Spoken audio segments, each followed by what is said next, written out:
Hello everyone, welcome back to another video.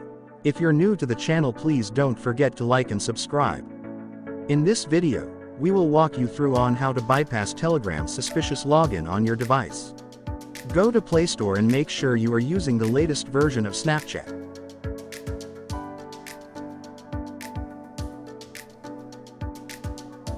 Open Device Settings and search for Network Reset. Reset the network settings on your device.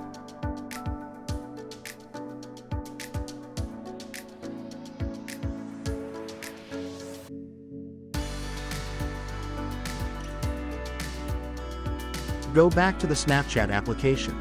Long press on the app and select App Info. Click on Permissions and make sure you allow location on. After doing all this, the suspicious login prompt won't show again. That is it for today, and thanks for watching. If this was helpful, leave a like and subscribe to the channel.